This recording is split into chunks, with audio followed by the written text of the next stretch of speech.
adalah saya dikasih tema agak berat sebetulnya. Fikih ibadah 4 mazhab. Ya. Mempelajari fikih ibadah 4 mazhab dalam durasi kurang lebih 1 jam itu bingung juga saya. Ini 4 jam, 1 jam ya. Kemudian temanya fikih ibadah 4 mazhab. Satu gambaran. Dulu waktu S1 kami belajar fikih mazhab Syafi'i, Matan Minhaj Imam Nawawi. 1 semester fikih ibadah itu ya silakan. Ya. 1 semester ya. Itu tiap hari dari hari Sabtu sampai hari Kamis ya. Dari hari Sabtu sampai hari Kamis ya. Selama 1 semester saya hitung kurang lebih ada 100 hari itu ya. 2 jam pelajaran, jadi 200 jam itu fikih ibadah. Itu saja kita masih agak susah memahami sampai kita ambil tambahan maghribnya. Jadi 400 jam 1 semester itu fikih ibadah mazhab Syafi'i. Tapi saya yakin mungkin di Kuba ini berbeda, jadi 4 mazhab ini 1 jam selesai. Amin insyaallah. Oke. Pertama, mazhab itu apa? Ini yang paling pertama ya. Oke, baik. Ya. Mazhab dalam bahasa Arab itu ya, sudah masuk. Mazhab dalam bahasa Arab itu artinya tempat pergi atau jalan. Maksudnya jalan yang ditempuh oleh seorang mujtahid. Mujtahid itu siapa? Pakar ijtihad. Ijtihad itu apa? Ijtihad itu proses berpikir. Contoh. Tadi kita sebelum wudu, sebelum sholat, wudu dulu. Bapak-bapak berwudu, itu tahu dalilnya dari Al-Quran, dari hadis, atau hanya pernah diajari cara berwudu oleh orang tua dan guru kita. Biasanya sih rata-rata kita berwudu karena kalau generasi saya, karena di TK-nya diajarin wudu, kan begitu. Karena di TK-nya diajarin wudu. Kebiasaan kita berwudu di waktu kecil itu yang kemudian akan kita bawa sampai kita dewasa, Ya. Nah, enaknya kalau wudu ini bisa dicontohkan, bisa dipraktekkan, bisa. Ustadz ngajarin bab wudu itu enak. Sediain keran, kasih teori, praktek, wudu, selesai. Yang repot itu bab cebok itu repot itu. Nggak ada, saya pikir ustadz yang mempraktekkan cebok depan jamaahnya itu nggak ada. Hari ini kita belajar cebok, sama-sama kita ke WC, liatin cara saya cebok, itu nggak ada itu. Maka untuk cebok itu, yang paling vital ibu-ibu. Bagaimana ibu-ibu ngajarin cebok terhadap anaknya, kebiasaan cebok itu yang akan dibawa sampai anak itu dewasa. Nah, cara kita wudu, cara kita mandi, cara kita istinja, cara kita menentukan arah kiblat, cara kita tahu mendeteksi kapan masuknya waktu sholat, cara kita macam-macam itu biasanya kita ikut kepada proses berpikirnya siapa, kita ikut pada siapa. Yang pasti satu hal, mazhab itu nggak mungkin bahas wilayah yang sudah pasti, nggak ada. Misalnya dalam Al-Quran daging babi haram, nggak akan kita temukan ada mazhab yang bilang daging babi halal, nggak ada. Dalam Al-Quran disebutkan zina itu haram, tidak akan ada madhab yang mengatakan zina itu halal. Gak bakal ada. Dalam Al-Quran mencuri itu haram, tidak akan ada madhab yang mengatakan bahwa mencuri itu, gak ada. Madhab itu wilayahnya ijtihad, sesuatu yang sifatnya panduannya belum paten. Ayatnya ada, hadisnya ada, caranya bagaimana, ini yang kadang-kadang riwayatnya berbeda-beda. Madhab hadir di situ. Ada berapa madhab saat ini? Ada banyak. Kalau dalam kajian akademik di perkuliahan itu yang biasa dipakai 8 mazhab. 8 mazhab itu mungkin Bapak sudah tahu yang 4. Sisanya madhab Zaidi, Imami, Ibadi, dan Zohiri. Itu Ustadz dikasih hijau sama kuning apa? Yang kuning berarti enggak benar apa gimana? Ya enggak juga. Yang hijau itu Bapak sudah kenal. Yang kuning itu mungkin asing atau mungkin baru dengar mungkin. Contoh, ya. Ada madhab Zaidi. Madhab Zaidi itu madhab resmi Yaman, terutama Yaman Utara. Yaman Utara. Bagian dari Syiah tapi relatif moderat. Artinya meskipun Syiah tapi relatif bisa menerima kepemimpinan Abu Bakar, Umar, dan Utsman radhiyallahu anhum. Bisa. Apa yang beda dari madhab Zaidi? Banyak. Contohnya apa? Azan.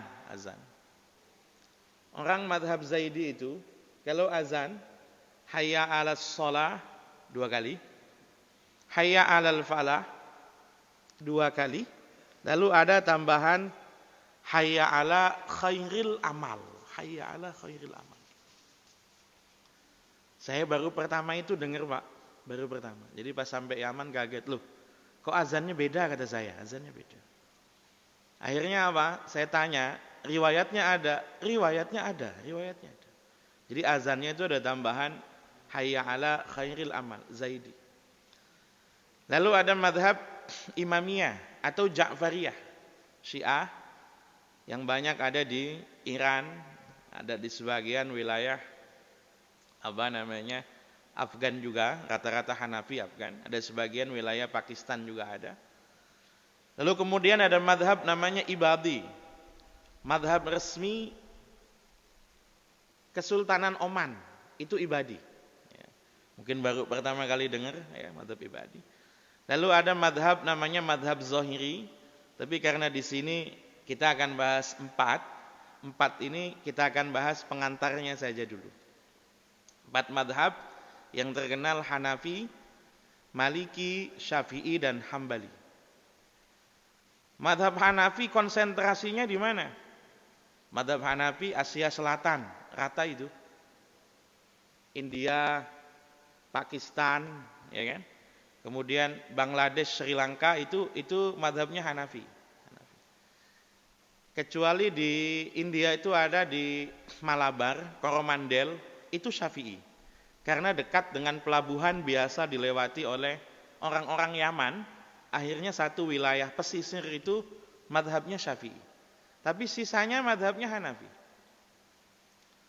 Contoh yang paling gampang madhab Hanafi itu, aminnya nggak kenceng. Saya pernah malu sendirian, gara-gara amin kenceng satu masjid sendirian. Buka puasa bersama sama teman-teman Pakistan, enak makanannya. Lalu Bapak pernah makan nasi biryani. Nasi biryani itu bukan nasi Arab. Orang Arab itu dulu ya nggak kenal nasi, nggak kenal. Orang Arab kenal nasi itu ya karena banyak imigran datang ke Arab. Maka nasi kebuli itu nasi Afghanistan, Kabul. Nasi Bukhari itu nasi daerah mana? Uzbekistan, Bukhara. Ya.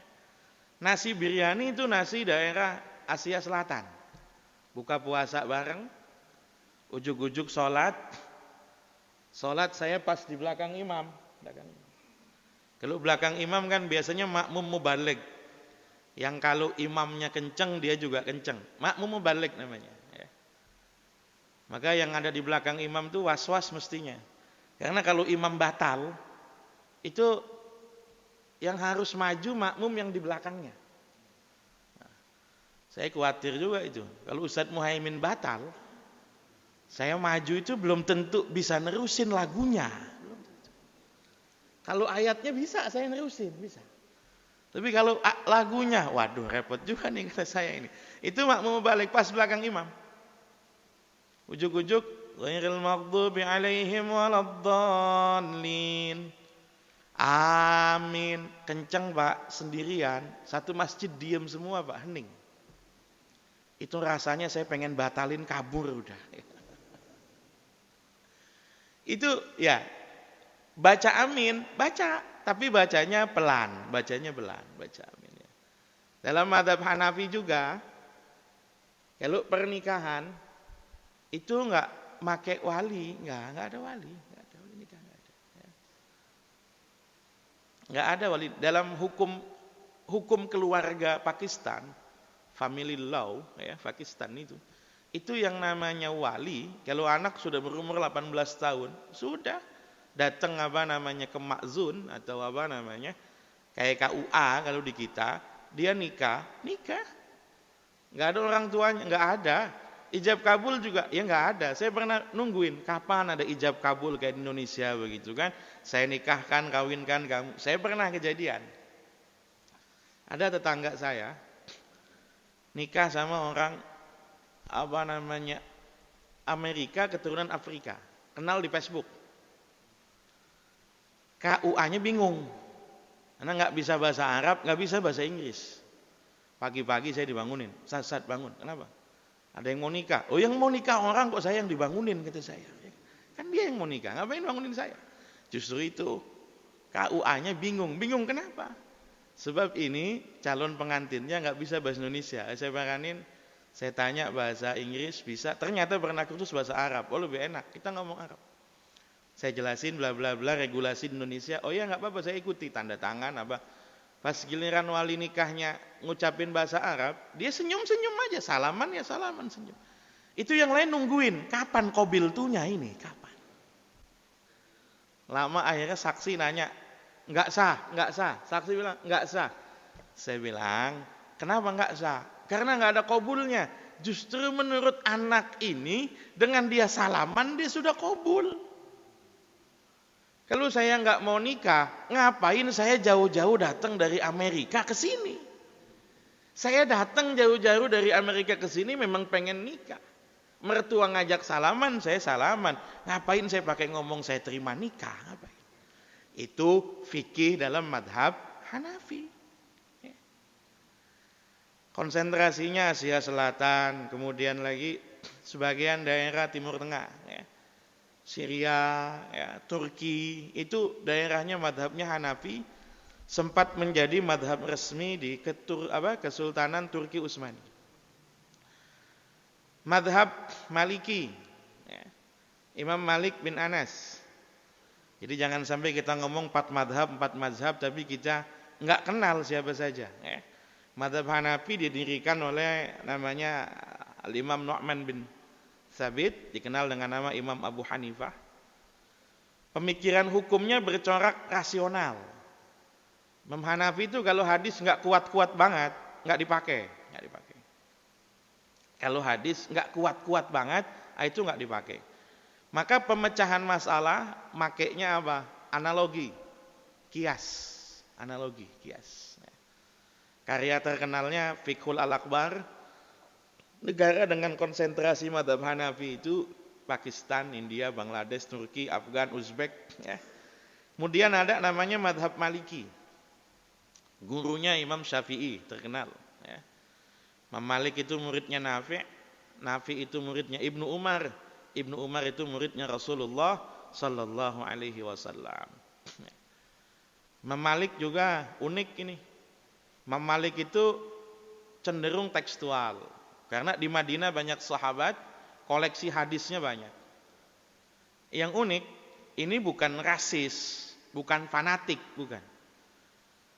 Imam Malik itu make banget yang namanya ijma' ahlil Madinah, tradisi orang Madinah. Saya tanya, bapak-bapak, kalau habis lebaran Idul Fitri, pada puasa Syawal enggak? 6 hari, pada puasa Syawal apa enggak? Ya ada yang puasa, ada yang enggak kan begitu. Kadang-kadang kita pengen puasa yang namu masih banyak gitu kan. Maka sering itu kita kadang-kadang niat puasa sunnah, ujuk-ujuk ada tamu, kita nyuguhin minum, nyuguhin makan. Kalau nggak ikut minum kan nggak enak juga itu. Gak enak. Maka saya ditanya sama istri saya, besok puasa bang? Puasa, siapin aja sahurnya. Udah. Pagi-pagi ada tamu. Itu kalau udah ngopi itu kesian. Kalau nggak dipersilakan ngopi, tamunya nggak ngopi kata saya. Imam Malik itu nggak ada puasa sunnah Syawal 6 hari itu nggak ada. Hadisnya ada. Masalahnya tradisi puasa 6 hari bulan Syawal tidak populer di Madinah. Mungkin Bapak mikir, hanya gara-gara nggak populer di Madinah, terus Imam Malik bikin nggak sunnah. Logikanya begini. Kalau satu sunnah itu populer di Madinah, itu berarti jalur periwayatannya kuat sekali. Nabi tinggal di mana? Madinah. Istri-istri Nabi tinggal di mana?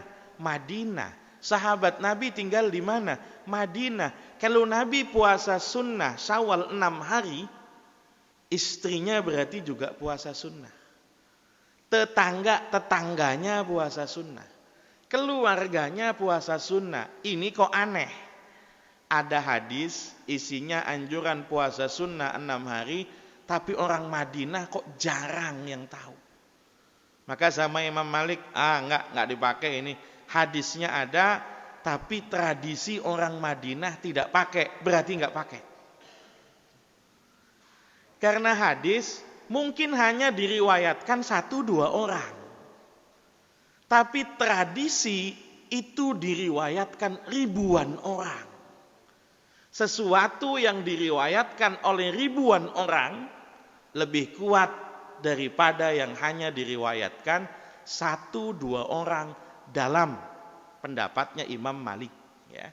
Jadi fikihnya yang banyak di wilayah Afrika Utara, Afrika Barat, Maroko, Aljazair, ya kan, Tunisia, Libya, itu madhabnya itu madhabnya Maliki semua. Ada madhab Syafi'i. Madhab Syafi'i itu kombinasi Pak. Rasionalis, tradisionalis. Jadi porsi akli sama naklinya relatif seimbang. Maka Imam Syafi'i juga yang disebut penggagas. Ilmu yang namanya usul fikih, bagaimana cara menentukan metode menggali hukum dari Al-Quran, dari Sunnah dan ijtihad. Ini yang banyak Asia Tenggara. Bapak ke Malaysia, Syafi'i rata-rata. Bapak ke Thailand, ada 3 atau 4 provinsi ya. Patani, Yala, Naratiwa, itu Syafi'i, rata-rata Syafi'i. Brunei malah lebih ketat lagi Pak. Kalau enggak Syafi'i, enggak bisa jadi imam masjid, itu enggak bisa di Brunei itu ya. Itu lebih ketat lagi Syafi'inya kalau di Brunei ya. Yaman ya kan. Sebagian provinsi di wilayah Saudi itu juga Syafi'i sama ya. Kemudian ada yang namanya madhab Hambali ya. Ada yang namanya madhab Hambali didirikan oleh Imam Ahmad bin Hambal ya.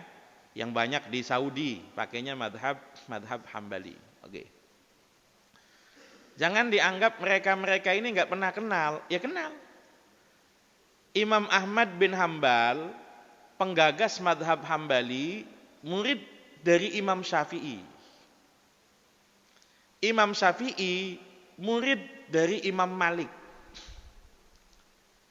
Imam Syafi'i punya kakak kelas waktu ngaji di Imam Malik. Namanya Muhammad bin Hasan. Muhammad bin Hasan itu adalah murid dari Imam Abu Hanifah. Jadi relasi guru dan murid relasinya. Tentu kita bisa bayangin, ini kompetensi orang-orang yang luar biasa pemikirannya. Contoh saja, Imam Syafi'i usia 7 tahun hafal Al-Quran. 7 tahun. Sementara di kita mungkin ya, Iqra 1 aja belum khatam itu. Umur 9 tahun, Imam Syafi'i itu sudah hafal Muwatta, kitab hadis ya. Kumpulan Imam Malik itu sudah hafal Muwatta. Ya. Oke. Nah, kalau kita sudah ketemu tadi madhabnya ada berapa? Ada yang namanya fikih ibadah itu fikih apa sih?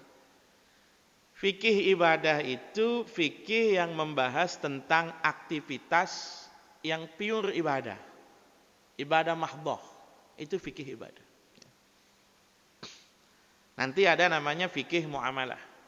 Ada namanya macam-macam. Nah, fikih ibadah beda madhab, mohon maaf, materi kandungannya itu kadang-kadang beda. Skemanya begini. Coba Bapak bisa lihat di screen-nya. Tema besar fikih dalam madhab Hanafi itu 3 saja. 3. Ibadah, muamalah, dan ukubat. 3 saja ibadah. Pernikahan kalau dalam penggolongan fikih madhab Hanafi itu masuk di muamalah. Konflik perdata itu masuknya di muamalah. Warisan atau faraid itu masuknya di muamalah. Transaksi finansial otomatis di muamalah. Perhatikan di fikih ibadah bukan cuma salat, bukan cuma puasa, bukan cuma zakat, bukan cuma haji, jihad itu masuk materi fikih ibadah. Jadi kalau orang ngaji fikih ibadah madhab Hanafi, itu materi jihad itu masuk dalam materi fikih ibadah. Dalam fikih Imam Malik itu bukan cuma jihad. Ya. Bahasan tentang sumpah itu masuk bahasan fikih ibadah. Bahasan tentang kurban itu masuk bahasan fikih ibadah. Bahasan tentang jihad itu masuk bahasan fikih ibadah. Kalau kita perhatikan, bahkan dalam fikih madhab Hambali, bahasan tentang jihad itu masuk dalam materi fikih ibadah. Yang paling umum karena kita tinggal di Indonesia, bahasan fikih ibadah itu kalau dalam madhab Syafi'i cuma 5. Bersuci, sholat, puasa, zakat, haji, cuma 5 ini. Ya. Kenapa bisa berbeda-beda? Sebabnya bisa berbeda-beda itu ada banyak sekali. Tapi saya bahas 3 hal saja. 1, perbedaan memandang sumber hukum. Ada menurut ulama ini sumber hukum, menurut ulama ini tidak dipandang sebagai sumber hukum, tidak. Contohnya hadis mursal. Apa itu hadis mursal? Hadis yang dari tabi'in tidak melewati sahabat langsung nyebut nabi. Ada banyak sekali. Contohnya misalnya, ada tokoh terkenal namanya Hasan Al-Basri. Hasan Al-Basri itu bukan namanya Hasan Basri. Namanya Hasan, tinggalnya di Basrah, maka disebutnya Hasan Basri. Hasan orang Basrah. Di kita Hasan Basri itu nama, Hasan Basri. Jadi Hasan namanya, Basri itu artinya orang Basrah, Hasan Basri. Sering Al-Imam Hasan Al-Basri itu kadang-kadang bilang Nabi bersabda, Nabi bersabda, Nabi bersabda. Padahal beliau enggak pernah ketemu dengan Nabi. Imam Hasan Al-Basri itu adalah generasi tabi'in, hanya bertemu dengan sahabat, tidak bertemu dengan Nabi. Ya. Maka apa? Maka hadisnya disebut mursal. Hadis yang ujug-ujug Nabi bersabda, tidak disebut narasi riwayat siapa. Beda kalau nyebut. Saya dapat hadis ini dari Ali bin Abi Thalib. Oh jelas, nyambung namanya. Nyambung. Saya dapat hadis ini dari misalnya Abdullah bin Mas'ud. Oh jelas, narasinya nyambung. Riwayatnya lewat siapa. Menurut Imam Abu Hanifah, hadis mursal nggak bisa dipakai. Apa-apaan? Tabiin kok ngomong langsung qalan Nabi, nggak bisa dipakai. Menurut Imam Ahmad bin Hambal, orang dengan kualifikasi seperti Hasan Al-Basri nggak mungkin berbohong atas nama Nabi, nggak mungkin. Tapi dia nggak nyebut lewat sahabat siapa loh? Dia nggak nyebut lewat sahabat. Iya, dia memang nggak nyebut lewat sahabat siapa, tapi orang sekelas Imam Hasan Al-Basri, kalau dia ngomong qalan Nabi, nggak mungkin dia ngada-ngada, nggak mungkin. Kalau saya ngomong qalan Nabi, itu Bapak boleh buruk sangka saya ngada-ngada, boleh saja. Siapa situ hidup di tahun 2022, ujug-ujug qalan Nabi, begitu kan? Tapi orang dengan kualifikasi Hasan Al-Basri itu nggak mungkin dia berbohong atas nama Nabi. Contoh, ada anak tabi'in terkenal namanya Sa'id bin Musayyib. Terkenal. Orang ini mertuanya Abu Hurairah, mertuanya. Abu Hurairah ini orang beneran apa? Ya orang beneran, sahabat Nabi, sahabat Nabi. Kemarin-kemarin sempat rame kan, Abu Hurairah ini orang apa lembaga katanya. Ya orang ada orang. Kok bisa Abu Hurairah masuk Islamnya belakangan? Abu Hurairah itu menjadi sahabat itu dalam masa kurang lebih 3 tahun. 3 tahun. Ya kan? 3 tahun. Hanya 3 tahun, itu pun tidak murni 3 tahun ikut Nabi karena pernah ditugaskan amil zakat, kalau tidak salah pernah ditugaskan amil zakat dalam waktu yang cukup lama. Jadi anggaplah 2,5 tahun, 3 tahun menemani bergaul dengan Nabi. Tapi coba Bapak lihat, Ali bin Abi Thalib menantu Nabi, anak angkat Nabi, saudara Nabi, ya kan? Hadisnya berapa? Bisa dihitung kan? Bisa dihitung. Ratusan, Pak, ratusan. Utsman bin Affan, menantunya Nabi, terkenal. Hadisnya, kalau Bapak mau ngecek, itu puluhan. Abu Bakar, Umar bin Khattab, Abu Hurairah, hadisnya berapa? Ribuan, Pak. 4.000 sampai 7.000 hadis. Sampai bosen Bapak dengar Abu Hurairah. Coba deh, sampai bosen. Coba Bapak download terjemah hadis, Bapak lihat.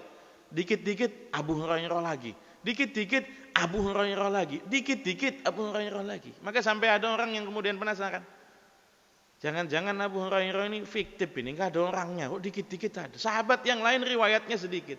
Sebetulnya sederhana, 2 macam. 1, memang didoakan oleh Nabi.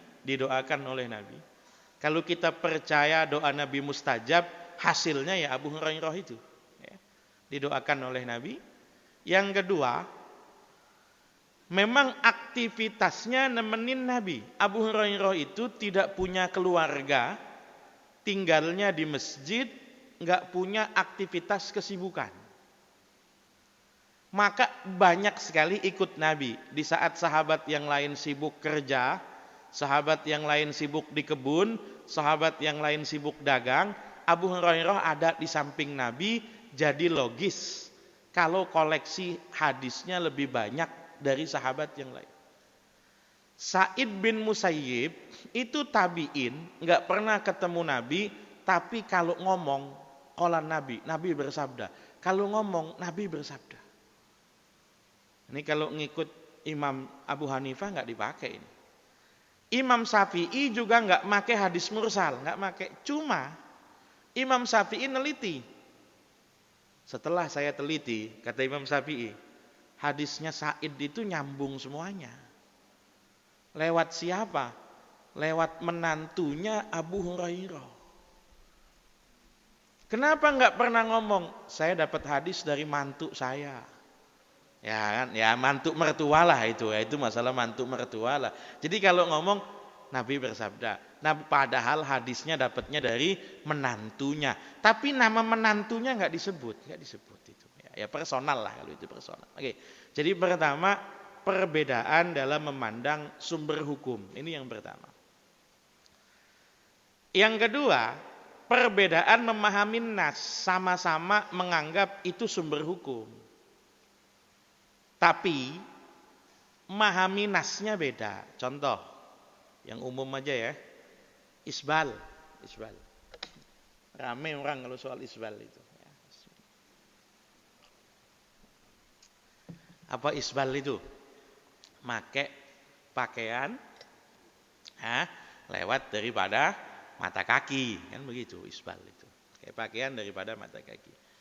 Hadisnya banyak larangan tentang isbal, tapi kita bisa kategorikan dua hal. Satu, larangan isbal yang disertai kesombongan. Dua, larangan isbal secara umum. Nanti ulama akan beda memahaminya. Nasnya ada, tapi memahaminya beda. Yang nggak boleh kalau disertai kesombongan. Kalau nggak sombong, nggak apa-apa. Buktinya mana? Buktinya Abu Bakar.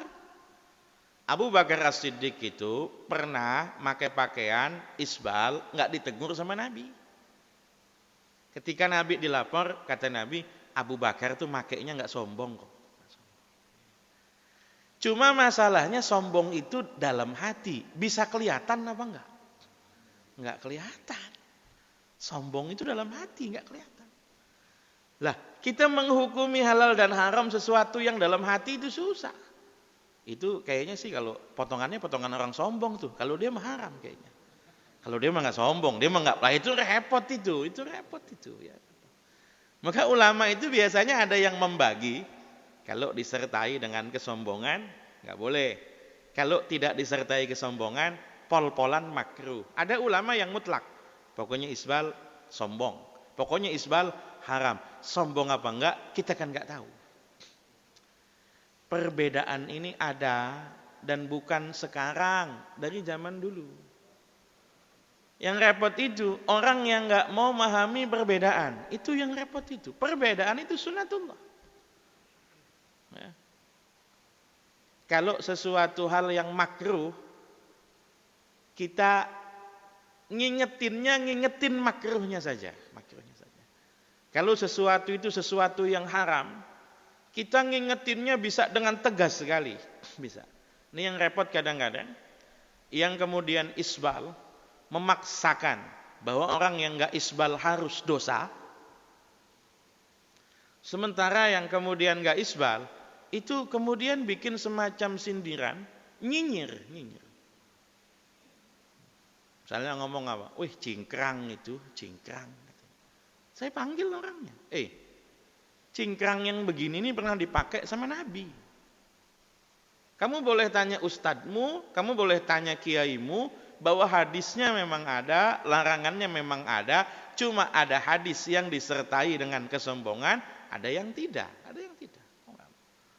Contoh yang paling gampang perbedaan mahamin nas, jenggot. Tanya semua, buka kitab-kitab fikih, jenggot itu sunnah. Cuma sunnah karena menjaga budaya ataukah sunnah dengan sendirinya? Kan itu masalahnya. Nah ini kadang-kadang enggak. Yang pro banget ke jenggot harus jenggotan. Kalau enggak jenggotan bermasalah. Yang enggak mau jenggotan juga sama. Itu budaya saja. Mau ngapain? Makin panjang jenggotnya, makin bodoh otaknya. Ini repot ini. Coba cari hadisnya semua ketemu bahwa jenggot itu ada. Hadisnya ada. Cuma memahami nasnya. Apakah ini sunnah yang independen, memang sunnah. Ataukah sunnah yang merupakan budaya. Karena budaya Arab. Karena membedakan antara orang kafir dengan orang muslim misalnya. Ya kan? Atau juga ada perbedaan gramatikal. Oke, saya akan kasih 2 contoh saja. Contoh paling gampang misalnya. Contoh perbedaan ijtihad dalam fikih ibadah. Bismillah. masalah niat dalam wudu. Imam Hanafi niat nggak wajib. Tadi sudah saya sebut bahwa Imam Hanafi itu cenderung rasional. Dalam Quran tidak pernah menyebutkan niat, tidak pernah. Dalam Quran itu ayat tentang wudu hanya tentang 4 anggota badan. Fagsilu wujuhakum, basuhlah mukamu. Wa aydiyakum inal marafiqi, basuhlah 2 tanganmu sampai sikut. Wamsahu biruusikum, usaplah kepalamu. Wa arjulakum inal ka'bain, kakimu hingga 2 mata kaki. Tidak disebut niat dalam Al-Quran, tidak. Menurut Imam Maliki, ya, yang memang hadis, Imam Hambali sama hadis, apalagi Imam Ahmad bin Hambal ini hadis doib saja masih nggak terlalu bermasalah buat Imam Ahmad bin Hambal. Lebih baik pakai hadis doib daripada pakai akalmu sendiri, kan begitu kalau Imam Ahmad bin Hambal itu. Ya. Kemudian apa? Imam Syafi'i cenderung kombinasi wajib. Mana dalilnya? Innamal a'malu binniyat. Setiap amal itu harus didasarkan pada niatnya. Kalau menurut Imam Hanafi tidak wajib.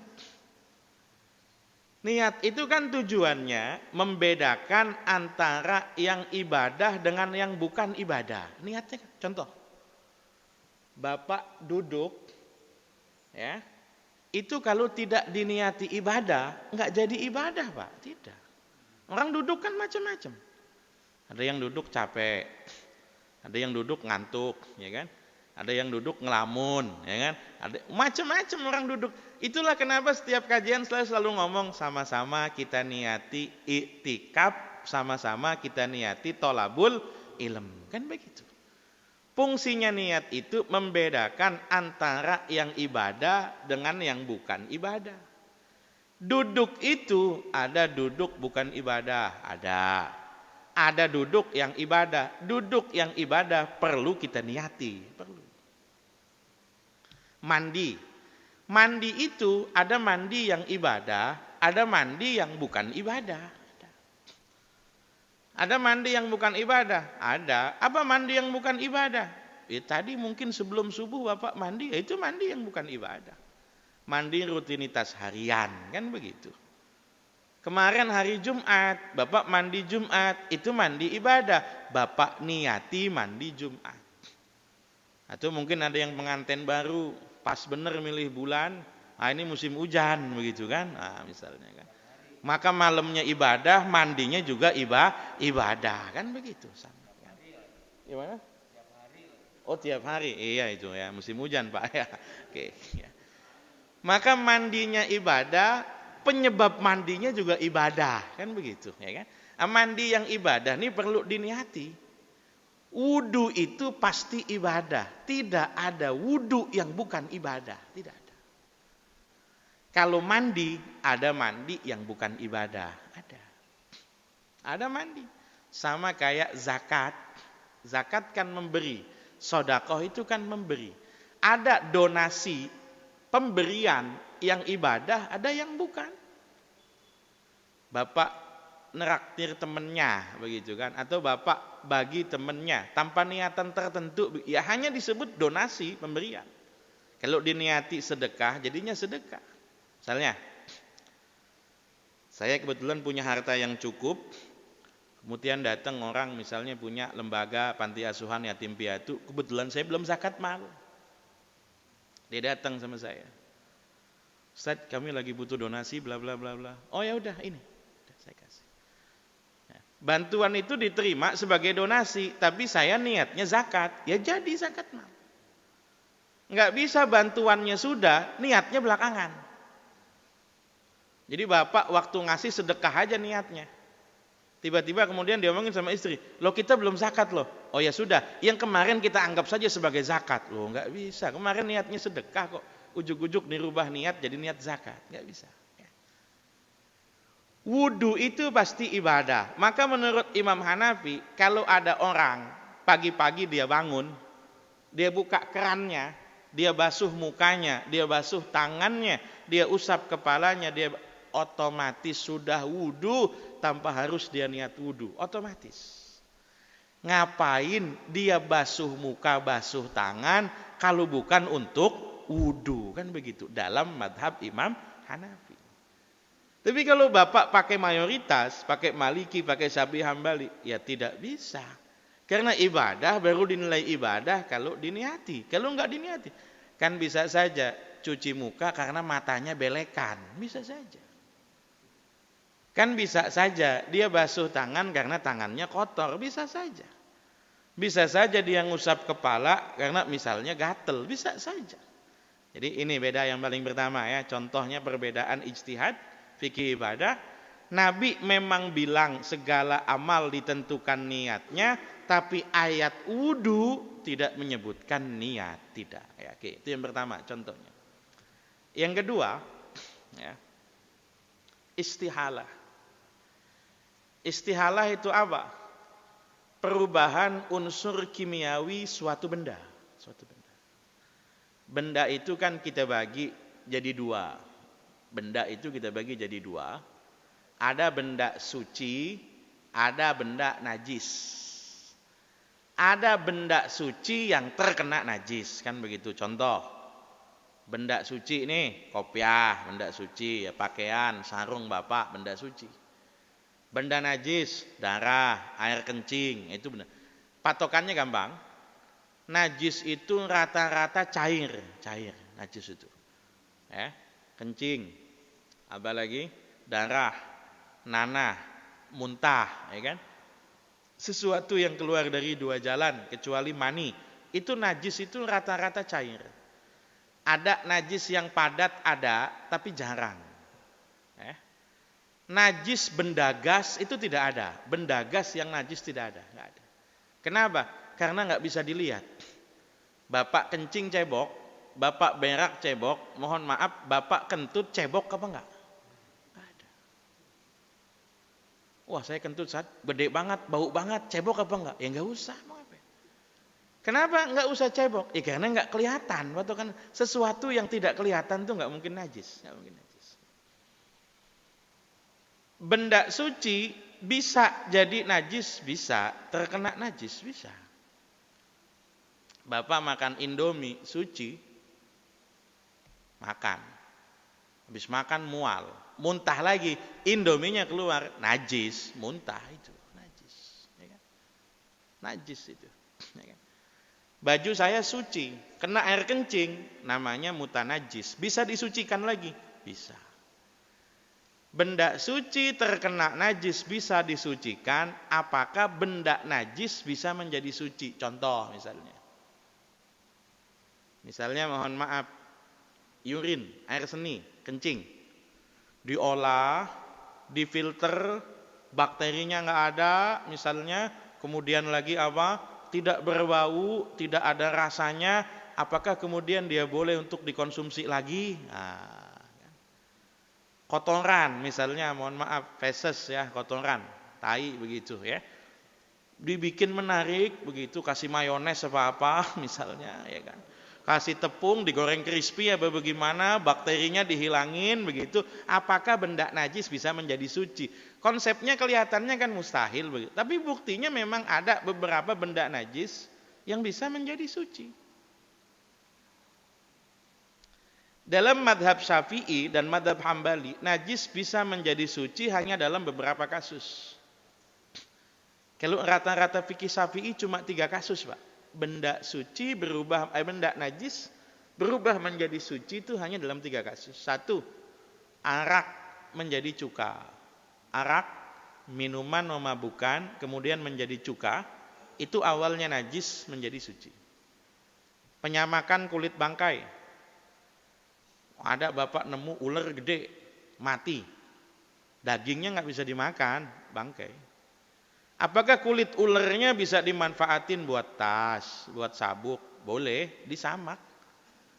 Disamak tuh di apa? Diolah. Dihilangkan bagian-bagian daging, lemak yang nempel di kulit sampai apa? Hanya murni kulit saja. Bisa dipakai, bisa dimakan, nggak boleh. Kalau dimakan haram. Tapi kalau dipakai suci, awalnya najis menjadi suci. Itu terbatas hanya 3 kasus. Tapi dalam mazhab Hanafi dan Maliki itu banyak, Pak. Contohnya darah kijang menjadi misik. Bapak tahu minyak misik? Minyak misik itu dari apa? Dari darah kijang, Pak. Darah kijang. Ada jenis kijang khusus namanya kijang misik. Allah kasih sebagian hewan punya aroma yang kuat. Contoh, kalau Bapak di kampung, malam-malam ada bau pandan, itu kira-kira ada hewan apa? Musang atau rase, ya kan begitu. Wah, ini bau pandan itu. Saya dulu miara ayam, malam-malam ada, waduh, ini bau pandan ini. Wah, bahaya nih, ada musang nih, mau dimakan ya. Kalau di kamar ada bau cuka menyengat, kira-kira ada hewan apa, Pak? Kalajengking. Kalau bau cuka tajam sekali, itu kalajengking, Pak. Kalau malam-malam ada bau melati, kira-kira ada apa itu, Pak? Ya ada yang pakai parfum melati gitu aja. Nggak usah kemudian, wah berarti ada kuntilanak tadi. Ya nggak juga, kalau ada yang pakai parfum melati gitu aja. Ya kan? Ya kan? Ada Allah bagi 3, Pak. 3 hewan itu punya aroma yang Masya Allah luar biasa. 1 ada namanya tikus kesturi. Tikus kesturi ada. Tikusnya gede. Lebih gede daripada kucing. Ya sekarang juga banyak sih lebih gede dari itu. Adanya daerah Himalaya. Tikus itu baunya bau misik. Ada. Ya. Ada juga kucing kesturi. Kalau kucing itu lewat, baunya bau misik. Tapi yang paling umum, kijang. Nggak sembarangan kijang. Ada gen kijang khusus yang darahnya itu bisa diolah, diekstrak jadi minyak misik. Ada. Biasanya kijangnya ada kutilnya. 1 kutil itu mahal, Pak. Saya pernah dikasih inian kutilnya kijang itu yang kalau diekstrak jadi minyak misik itu.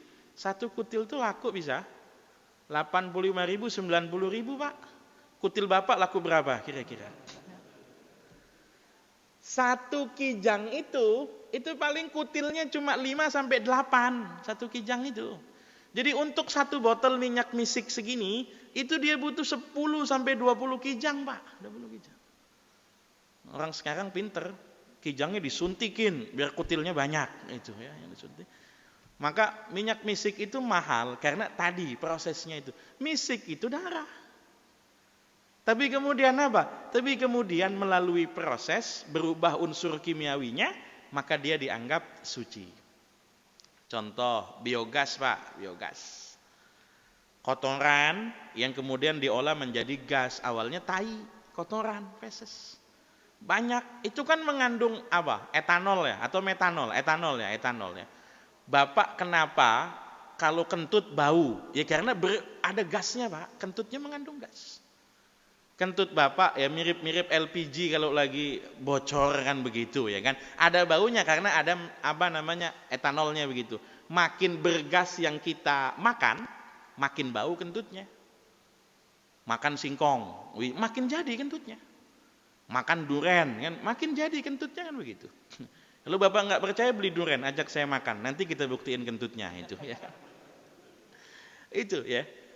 Itu kotoran itu kemudian dirubah jadi biogas, itu berubah unsur kimiawinya, dia suci. Contoh paling gampang, vaksin. Proses pembuatan vaksin, tripsinnya bukan hanya vaksin COVID-19, rata-rata vaksin kan begitu. Meningitis kan sama. Yang kemarin rame apa? Rubella sama. Dulu vaksin polio juga sama. Proses pembuatannya itu ada mengandung tripsin yang dipercaya atau dipahami berasal dari bagian tubuh babi, kan begitu berasal dari. Kalau dalam madhab Syafi'i Hambali, sekali babi tetap babi, jejaknya pernah ada dia babi.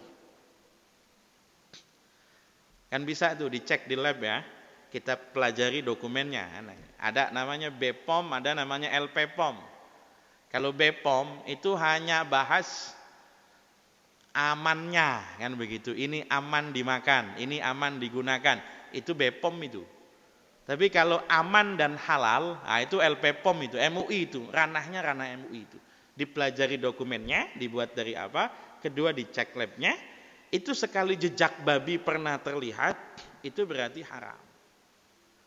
Tapi kalau dalam madhab Hanafi, meskipun jejaknya pernah terlihat, kalau unsur kimiawinya sudah berubah, maka dia sudah dianggap menjadi suci. Nah, udah 1 jam ini belum kemana-mana ini, baru 2 contoh ini ya. Jadi apalagi 4 mazhab ini ya. Oke, saya cukupkan sampai di sini dulu. Kalau ada hal-hal yang masih iskal atau ada yang ingin ditanyakan, tafadhal.